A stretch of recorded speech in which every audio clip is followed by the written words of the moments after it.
बच्चों, आज हम बायोलॉजी में सेल कंपोनेंट्स के बारे में जानते हैं। ठीक है, सेल कंपोनेंट्स का मतलब ये होता है कि उसके अंदर जितने भी सेल के अंदर पाए जाने वाले पार्ट्स होते हैं वो सारे आपके सेल कंपोनेंट्स कहलाते हैं। जैसे है आपका न्यूक्लियस है, क्या कहने का मतलब है, माइट्रोगैंडिया है, ठीक है, गोल्जी बॉडी है, इंडोप्लाज्मिक रेटिकुलम है। तो ये जितने भी सारे पार्ट्स होते हैं ये सारे सेल का क्या कहलाता है, कंपोनेंट्स कहलाता है। ठीक है, तो आज हम सबसे पहले न्यूक्लियस के बारे में जानते हैं। ठीक है, न्यूक्लियस के बारे में थोड़ा बहुत नॉलेज ले लेते हैं। न्यूक्लियस जो होता है वो सेल का एक तरफ से कंट्रोल पार्ट कहते हैं उसको। ठीक है, हेड भी कह सकते हैं। Direct and control all cellular function, जितने भी सेल्स के फंक्शन होते हैं, वर्क होता है, उन सब का जो एक कहने का मतलब हेड जो होता है जिससे कंट्रोल होता है सारा सिस्टम, वो न्यूक्लियस ही होता है। ठीक है, न्यूक्लियस के ही थ्रू सारा उसका सिस्टम कंट्रोल होता है। सेकेंड है आपका, अब ये देखिए इसकी खोज किसने की थी। इसकी खोज जो थी रॉबर्ट ब्राउन साइंटिस्ट थे, इन्होंने करी थी इसकी खोज। ये आपका हाँ, रॉबर्ट ब्राउन थे जिन्होंने इनकी खोज करी थी। ठीक है, कब किया था? सन 1831। सॉरी, यहाँ पे कट हो गया है फ़ोटो में, तो आपको क्लियर नहीं दिख रहा होगा। अभी हम आपको दिखाते हैं। ये है,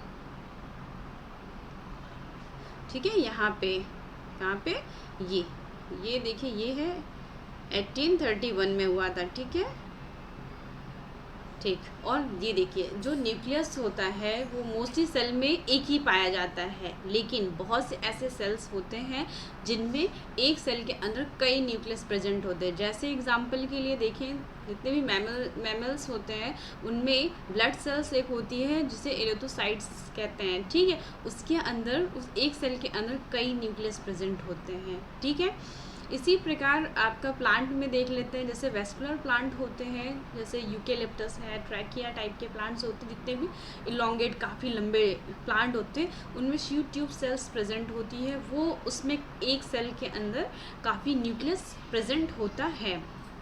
ठीक है, देखिए अब हम यहाँ पे स्ट्रक्चर देखते हैं। न्यूक्लियस के स्ट्रक्चर के बारे में थोड़ा बहुत नॉलेज लेते हैं।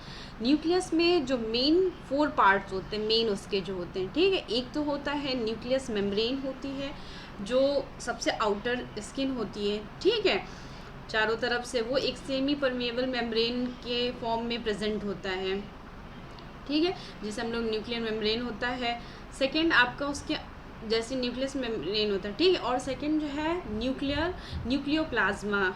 ठीक है, न्यूक्लियोप्लाज्म ये प्रेजेंट होता है सेकेंड आपका। ठीक है, ये कैसा होता है, एक ये सेमी फ्यूल्ड टाइप का, मतलब जैसे हम लोग जेली फॉर्म में भी कह सकते हैं। ठीक है, ये एक तरल पदार्थ होता है जो न्यूक्लियस के अंदर प्रेजेंट होता है, और इसी की वजह से ही जो न्यूक्लियस होता है वो एक फ्रेश और मतलब तनाव की स्टेज में प्रेजेंट होता है। ठीक है, अगर ये एब्सेंट है तो मतलब न्यूक्लियस फिर सर्वाइव नहीं कर पाएगा सही। और इसके बाद उसमें क्या कहते हैं, न्यूक्लियोलस प्रेजेंट होता है। आपको सभी पता है कि न्यूक्लियस के अंदर एक छोटा सा राउंड स्ट्रक्चर होता है जो न्यूक्लियोलस होता है, और वो कहाँ पे प्रेजेंट होता है, न्यूक्लियस के न्यूक्लियोप्लाज्म में प्रेजेंट होता है। ठीक है, और वहाँ पे ही, ठीक है, बहुत से थ्रेड लाइक स्ट्रक्चर होते हैं ये। ठीक है, थ्रेड लाइक स्ट्रक्चर होता है जिसे क्रोमैटिन नेटवर्क कहते हैं। ठीक है, यही क्रोमैटिन नेटवर्क जो होता है, जब सेल डिवीज़न होने के समय पर ये क्रोमैटिन नेटवर्क या ये क्रोमैटिन जो थ्रेड लाइक स्ट्रक्चर होता है, ये बहुत छोटे छोटे फॉर्म में टूट जाता है और थोड़ा सा मोटे होते हैं। ठीक है, फिर वो छोटे छोटे पार्ट्स में टूट कर, क्योंकि उसके अंदर क्या होता है, वो एक डीएनए के फॉर्म में ही होते हैं। ठीक है, उसमें कई जीनोम्स होते हैं जो एक जेनेटिक कैरेक्टर को एक जनरेशन से दूसरे जनरेशन में ये पहुंचाने के काम करते हैं। ठीक, उनमें कैरेक्टर फीड होते हैं। तो ये एक तरफ से उसका मेन पार्ट भी है। और वो जो थ्रेड जो होते हैं वो छोटे छोटे पार्ट में जब टूट जाते हैं तब उससे हम लोग क्रोमोसोम के नाम से जानते हैं। ठीक है, क्या जानते हैं, क्रोमोसोम के नाम से जानते हैं। ठीक, देखिए स्ट्रक्चर देखते हैं। ये है एक न्यूक्लियस का स्ट्रक्चर है जो, ठीक है। तो इसमें क्या होता है, आपने देखा ही होगा सेल के अंदर न्यूक्लियस होता है, न्यूक्लियस के आउटर जो होता है वो एंडोप्लाज्मिक रेटिकुलम प्रेजेंट होता है, ठीक है। ये एंडोप्लाज्मिक रेटिकुलम है, उसमें राइबोसोम प्रेजेंट होता है, ठीक, उसके अंदर ऐसे जाते हैं। ये जो ऊपर से एक कोटिंग दिख रही है ये वाली, ठीक, इसे इन्वोलप बोलते हैं। ये है न्यूक्लियर इन्वोलप, ये, ठीक है, जो ये है, ठीक है। और न्यूक्लियर इन्वोलप के बीच में जो छोटा सा पोर होता है, हम लोग इसे न्यूक्लियर पोर कहते हैं, ये है, ठीक है। ये होता है स्पेस जो होता है, इसे न्यूक्लियोपोर कहते हैं। फिर इसके अंदर न्यूक्लियर मेम्ब्रेन प्रेजेंट होता है, ठीक है। ये जो आपकी मेम्ब्रेन दिख रही है ये आपका न्यूक्लियर मेम्ब्रेन है, ये वाली, ठीक है। ये न्यूक्लियर मेम्ब्रेन है, ठीक। इसके अंदर जो ये फ्लूइड भरा हुआ है ये है आपका न्यूक्लियर प्लाज्मा, ठीक है। ये है आपका न्यूक्लियर प्लाज्मा, इसके अंदर ये न्यूक्लियोलस प्रेजेंट है, ठीक है। ये छोटा सा राउंड स्ट्रक्चर लाइक है, ठीक है। और ये आपका जो थ्रेड लाइक स्ट्रक्चर है ये आपका क्रोमैटिन है, ठीक है। जो जब ये सेल डिवीज़न के टाइम पे ये जो रेड कलर का शो हो रहा है, ठीक है।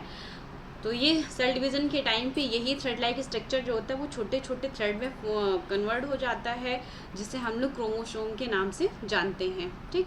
ये इसका डिटेलिंग स्ट्रक्चर है, इसमें उसके कई पार्ट्स को ओपन करके दिखाया गया है, ठीक है। जैसे इसमें क्रोमैटिन को दो पार्ट में, जैसे एक हेट्रोक्रोमैटिन होता है और एक यू क्रोमैटिन होता है, ठीक है। हेट्रो जो आउटर साइड पे प्रेजेंट होता है ये हेट्रोक्रोमैटिन है, और ये जो अंदर साइड डेंस फॉर्म में है ये आपका यू क्रोमैटिन है, ठीक है। इसी तरह आपका इंटर न्यूक्लियर क्रोमैटिन भी दिखाया गया है, और एक पेरी न्यूक्लियर क्रोमैटिन भी दिखाया गया है, ठीक है।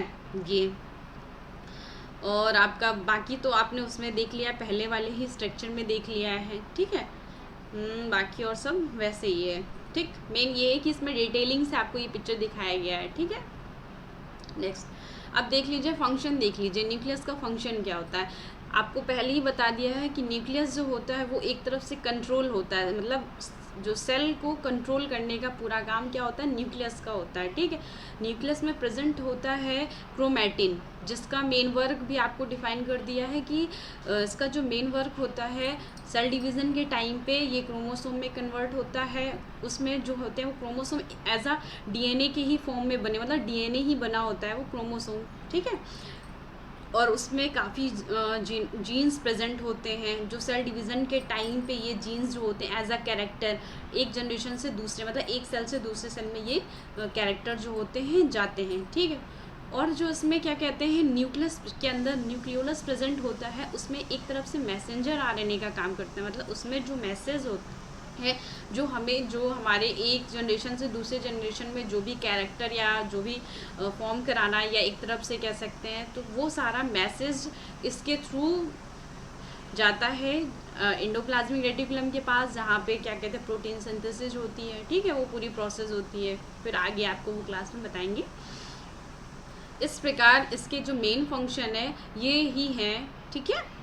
चलिए फिर हम नेक्स्ट क्लास में फिर अदर टॉपिक के बारे में बात करते हैं। Okay, thank you.